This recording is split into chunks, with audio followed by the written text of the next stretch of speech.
സാമൂഹ്യ സുരക്ഷാ പെൻഷൻ നൽകുന്നതിന് വേണ്ടി സഹകരണ സംഘങ്ങളുടെ കൺസോർഷ്യത്തിൽ നിന്നും കടമെടുക്കാനുള്ള സർക്കാർ നീക്കത്തിന് തിരിച്ചടി. 2000 കോടി കടമെടുക്കാനായിരുന്നു നീക്കം. അതേസമയം കൺസോർഷ്യം വഴി ആകെ ലഭിച്ചത് 835 കോടി രൂപ മാത്രമാണ്. കുടിശ്ശിക തീർക്കാതെ പണം നൽകില്ല എന്ന നിലപാടിലാണ് സഹകരണ സംഘങ്ങൾ. വിനോദ സഹകരണ മേഖലയാകെ തകർച്ചയിലാണ്. ആ ഒരു സാഹചര്യത്തിലാണ് ഇത്തരത്തിലുള്ള കൺസോർഷ്യം രൂപീകരിച്ചുകൊണ്ട് ഈ സാമൂഹ്യ സുരക്ഷാ പെൻഷൻ നൽകാനുള്ള നീക്കങ്ങളൊക്കെ നടന്നുകൊണ്ടിരുന്നതും അത് ഏറെക്കുറെ പ്രാവർത്തികമായിരുന്നു. പക്ഷേ ആ ഒരു നീക്കം ഈ സഹകരണ സംഘങ്ങളുടെ നടുവൊടിച്ചൊരു സാഹചര്യമുണ്ട്. അതുകൊണ്ടാണ് ഈ കുടിശ്ശിക തീർക്കാതെ ഇനി പണം നൽകില്ല എന്ന നിലപാടിലേക്ക് സഹകരണ സംഘങ്ങൾ പോകുന്നത് സർക്കാരിന് വലിയ പ്രതിസന്ധിയാകുന്നത്. തീർച്ചയായും ലക്ഷ്മി, നമുക്കറിയാം ഈ സഹകരണ ബാങ്കുകളിൽ നിന്നും കടമെടുത്താണ്, അല്ലെങ്കിൽ സഹകരണ ബാങ്കുകളുടെ കൺസോർഷ്യത്തിൽ നിന്നും കടമെടുത്താണ് സർക്കാർ ഈ സാമൂഹ്യ ക്ഷേമ പെൻഷൻ കൊടുക്കാനുള്ള ഒരു പദ്ധതി മുമ്പിലേക്ക് വെച്ചത്. അതിൻ്റെ ഭാഗമായിട്ടാണ് ധനകാര്യമന്ത്രി ആയിട്ടുള്ള KN ബാലഗോപാൽ അദ്ദേഹം സഹകരണ ബാങ്കുകളുടെ കൺസോർഷ്യത്തിൽ നിന്നും ഒരു 2000 കോടി രൂപ കടമെടുക്കാനുള്ള ഒരു തീരുമാനം കൈക്കൊണ്ടിരുന്നു. പക്ഷേ ഈ തീരുമാനം നടപ്പാകാതെ പോയി എന്നുള്ളതാണ്. അതായത് 2000 കോടി രൂപ കടമെടുക്കാൻ തീരുമാനിച്ചുവെങ്കിലും ആകെ കടം ലഭിച്ചത് 835 കോടി രൂപ മാത്രമാണ്. നമ്മൾക്കറിയാം സംസ്ഥാനത്തെ ഭൂരിപക്ഷം സഹകരണ ബാങ്കുകളും ഭരിക്കുന്നത് ഇടതുപക്ഷമാണ്. പക്ഷേ അതിൻ്റെ പ്രധാനപ്പെട്ട കാരണം, ഈ കടം കൊടുക്കാതിരിക്കാനുള്ള കാരണമെന്ന് പറയുന്നത് നേരത്തെ കൊടുത്ത കടം ഇനിയും തിരികെ ലഭിച്ചിട്ടില്ല, അതിൻ്റെ പലിശ ലഭിച്ചിട്ടില്ല. അങ്ങനെ പലവിധ കാരണങ്ങളുണ്ട്.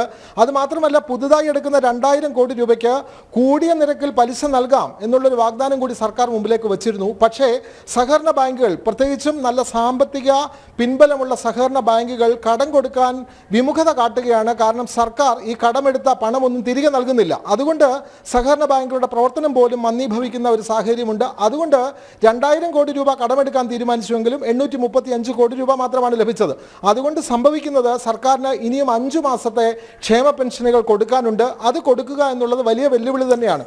സഹകരണ ബാങ്കുകൾ ഇത്തരത്തിൽ കൺസോർഷ്യത്തിൽ തീരുമാനമെടുത്തിട്ട് അത് കൊടുക്കാതെ വരുന്ന സാഹചര്യം സർക്കാരിന് മുമ്പിൽ വലിയ വെല്ലുവിളിയായി നിൽക്കുന്നു. ഇനിയും ഈ സാമൂഹ്യക്ഷേമ പെൻഷൻ എങ്ങനെ കൊടുത്തു തീർക്കുമെന്നുള്ളത് വലിയ ഒരു പ്രധാനപ്പെട്ട കാര്യം തന്നെയാണ്. ധനവകുപ്പ് ഇതിന് എന്താണ് ഇനിയും ബദൽ മാർഗം തേടുക എന്നുള്ളത് നമ്മൾ കണ്ടറിയണം. നമ്മൾക്കറിയാം കേന്ദ്ര സർക്കാർ വളരെ അടിയന്തരമായി 2000 കോടിയോളം രൂപ സർക്കാരിന് കൊടുത്തിരുന്നു. പക്ഷേ ആ തുകയൊന്നും സർക്കാരിന് സാമൂഹ്യക്ഷേമ പെൻഷൻ കൊടുത്തു തീർക്കാൻ കഴിയുന്നില്ല. നമുക്കറിയാം ഇനിയും വരുന്ന ആഘോഷം എന്ന് പറയുന്നത് ഓണമാണ്. ഈ ഓണത്തിന് മുമ്പ് സർക്കാരിന് ഇത് കൊടുത്തു തീർക്കേണ്ടതുണ്ട്. ഇതെങ്ങനെ കൊടുക്കുമെന്നുള്ളത് വലിയ പ്രധാനപ്പെട്ട ചോദ്യം തന്നെയാണ്. ലക്ഷ്മി, വിനോദ്, ഈ കുടിശ്ശിക തീർക്കാതെ പണം നൽകില്ല എന്ന നിലപാടിലേക്ക് സഹകരണ സംഘങ്ങൾ പോയത് നേരത്തെ പറഞ്ഞില്ലാണ്. ഈ പ്രാഥമിക സഹകരണ സംഘങ്ങളുടെ സാമ്പത്തിക അടിത്തറ തകർക്കുന്നൊരു നീക്കം തന്നെയായിരുന്നില്ല കൺസോർഷ്യം. പക്ഷേ അതും ഈ 9% വാർഷിക പലിശ എന്നൊക്കെ ഒരു മോഹന വാഗ്ദാനം നൽകിയിരുന്നു.